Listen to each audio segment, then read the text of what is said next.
भारत और ऑस्ट्रेलिया के बीच द्विपक्षीय संधि आज हुई। पैसिफिक ओशन में लगातार बढ़ रहे चीन के दबदबे पर नकेल कसने की तरफ एक और सफल कदम है। इस द्विपक्षीय वार्ता में दोनों देशों के बीच रणनीतिक साझेदारी हुई, आर्थिक सहयोग, सैन्य सहयोग जैसे कई महत्वपूर्ण सहयोगों पर संधि हुई। प्रधानमंत्री मोदी ने ऑस्ट्रेलिया के प्रधानमंत्री एंथनी एल्बनीज के बारे में क्या कहा, भारत ऑस्ट्रेलिया की ये संधि दोनों देशों के आगामी भविष्य को कैसे नया आकार देंगे, यूरेनियम कैसे भारत के आर्थिक विकास में मेजर रोल प्ले करेगा, हिंद महासागर में कैसे P-8 मिसाइलें चीन से निपटने में मददगार साबित होंगी, सब पर विस्तार से बात करेंगे। नमस्ते, मेरा नाम है करुणेश, आप देख रहे हैं द बजर बट्टू शो। इन दिनों प्रधानमंत्री Modi Indo Pacific ocean initiative की वजह से विदेश दौरे पर हैं। इस दौरे में वे इंडोनेशिया, ऑस्ट्रेलिया और न्यूजीलैंड का रुख करेंगे। वे 6 से 8 जुलाई तक इंडोनेशिया गए थे। वहां दोनों देशों के बीच दूरगामी विकास और सहयोग को लेकर बहुत से महत्वपूर्ण समझौते हुए।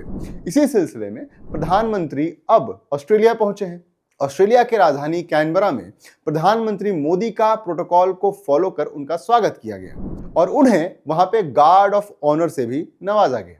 इस तरह दिल्ली से कैनबरा तक के रिश्तों को बेहतर करने की ओर पहला कदम बढ़ाया गया। ऑस्ट्रेलियाई प्रधानमंत्री एंथनी एल्बनीज भी इस मौके पर मौजूद थे। इन सबसे पहले समझते हैं कि ये इंडो पैसिफिक ओशन इनिशिएटिव यानी IPOI क्या है। IPOI 2019 में बैंकॉक में ईस्ट इंडिया समिट में प्रधानमंत्री मोदी के द्वारा शुरू किया गया था। इसका primary objective Indo Pacific region में आने वाले देशों के बीच सामरिक मदद, सस्टेनेबल डेवलपमेंट, सुरक्षा के साथ स्टेबल डेवलपमेंट पर ध्यान देने पर था। साथ ही एक दूसरे के विकास में हर तरह की हर संभव मदद करने पर भी सहमति बनी। इंडो पैसिफिक रीजन 3 हिस्सों में बटा हुआ है।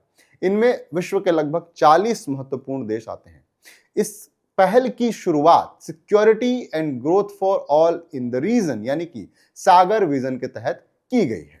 हिंद प्रशांत महासागर को जोड़ना भारत के लिए बहुत ही फायदेमंद है। विश्व की लगभग 60% से ज्यादा आबादी इस क्षेत्र में रहती है, तो वहीं विश्व की 2/3 से ज्यादा व्यापार भी इन्हीं समुद्री मार्गों से होकर गुजरता है। विश्व की सबसे व्यस्त शिपिंग लाइनों में से एक स्ट्रेट ऑफ मलक्का भी यही है। चीन का लगभग 80% व्यापार यहीं से होता है। चीन लगातार अपनी पकड़ इस इलाके में इसलिए मजबूत कर रहा है ताकि बाकी के देशों का व्यापार मुश्किल हो सके। साथ ही साउथ एशिया में अपना सिक्का चलाने के लिए चीन भारत की राह को जानबूझकर और मुश्किल कर रहा है। IPOI में मुख्य रूप से 7 चीजों पर इन देशों में एक दूसरे की मदद करने पर बात हुई है। इन 7 मुख्य बातों का अलग अलग देश प्रतिनिधित्व भी कर रहे हैं। IPOI के तहत भारत और उसके साझेदार देश मिलकर इंडो पैसिफिक क्षेत्र में 7 प्रमुख क्षेत्रों पर काम कर रहे हैं। इसमें समुद्री सुरक्षा, इकोलॉजी, संसाधन, क्षमता निर्माण, आपदा प्रबंधन, विज्ञान तकनीक और व्यापार परिवहन शामिल है। United kingdom, Australia, France, Germany, Bangladesh, Italy, Singapore, Japan, America, Thailand और इंडोनेशिया भारत के साथ अलग अलग क्षेत्रों में लीड साझेदार भी हैं। यह सब क्षेत्र के हिसाब से तय किया जा चुका है। IPOI को एशियन और क्वाड जैसे संस्थानों के साथ फ्रांस, स्पेन और टोटल 22 देशों का समर्थन प्राप्त है। यह जरूरी क्यों था? इंडो पैसिफिक ओशन में लगातार समुद्री हमले बढ़ गए थे, कमर्शियल शिपिंग पर भी अटैक हो रहे थे, मछली व्यापार भी अनियमित हो गए थे, समुद्री सतह का तापमान लगातार बढ़ रहा था। धीरे धीरे चाइना इस क्षेत्र में अपनी दखलंदाजी बढ़ा रहा था। इस क्षेत्र में व्यापार करना, पर्यावरण का बिना ख्याल करे खनिजों का अंधाधुंध दोहन किया जा रहा था। चीजों को जल्द से जल्द संतुलित करना, उन पर नियंत्रण करना जरूरी हो गया था। इसलिए भारत ने अपने समुद्री विजन 2030 के तहत इन चीजों को ठीक करने का बीड़ा उठाया। अब आते हैं ऑस्ट्रेलिया के साथ हुई संधि पर। दोनों देशों के बीच आर्थिक विकास को गति देने के लिए समझौता हुआ।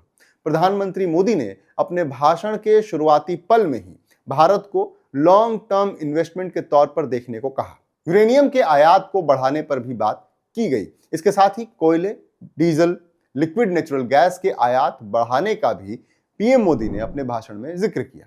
प्रधानमंत्री मोदी ने कहा कि हमने 2047 तक 100 गीगावाट परमाणु ऊर्जा क्षमता का लक्ष्य निर्धारित किया है। ऑस्ट्रेलिया के विशाल यूरेनियम भंडार भारत की परमाणु यात्रा के साथ सीधे तौर पर मेल खाते हैं। भारत ऑस्ट्रेलिया के साथ व्यापार समझौता 2020 में किया गया था। इस संधि में उसे एक कदम और आगे बढ़ाया गया। अब समझते हैं कि दोनों देशों ने एक दूसरे के सीमा सुरक्षा के लिए क्या कदम उठाए हैं। हिंद प्रशांत क्षेत्र में दोनों देशों ने संयुक्त अभ्यास करने का फैसला किया है। भारत के चेन्नई में समुद्री बचाव संयुक्त खोज अभ्यास भी इसमें शामिल है। इंडियन नेवी की आईएनएस कडमट ने पापुआ गिनी तक हिंद प्रशांत क्षेत्र में ऑस्ट्रेलिया से सटे समुद्री इलाकों में दौरा किया। दोनों देशों के बीच इन इलाकों में सुरक्षा को और पुख्ता करने के लिए ऑसी इंडेक्स युद्ध अभ्यास भी शामिल किया गया। चीन के दबदबे को कम करने के लिए और इस इलाके की सुरक्षा के लिए अमेरिकन पनडुब्बी P-8 भी तैनात की गई है। ऑस्ट्रेलिया के एक रक्षा प्रशिक्षण संस्थान में एक भारतीय प्रशिक्षक की नियुक्ति पर भी इस संधि में सहमति बनी है। दोनों देशों ने 2025 में रक्षा उद्योग सम्मेलन में एक दूसरे का सहयोग किया था। इसके साथ ही भारत की 2026 में ऑस्ट्रेलिया विज्ञान सम्मेलन में भी शामिल होने की उम्मीद है। चलते चलते अब समझते हैं कि देश दुनिया में और क्या कुछ घट रहा है।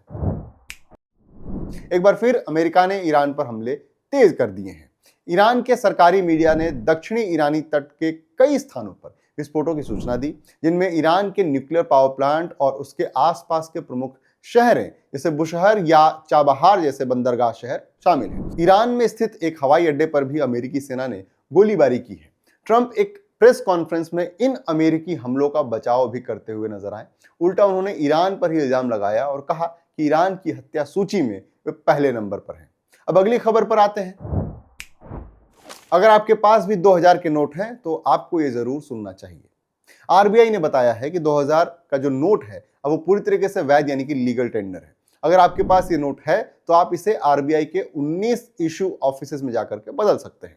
वहीं जो लोग वहां नहीं जा सकते वे इंडिया पोस्ट के जरिए किसी भी आरबीआई इशू ऑफिस में नोट भेजकर इसकी राशि अपने बैंक खाते में जमा करा सकते हैं। तो घबराना छोड़िए और फटाफट बैंक जाकर के नोट बदलवा लीजिए। तो आज के बजट बट्टू शो में बस इतना ही है। अगर आपको हमारा ये शो पसंद आ रहा है तो आप हमारे चैनल को सब्सक्राइब भी कीजिए। मिलते रहेंगे सोमवार से शुक्रवार। शुक्रिया।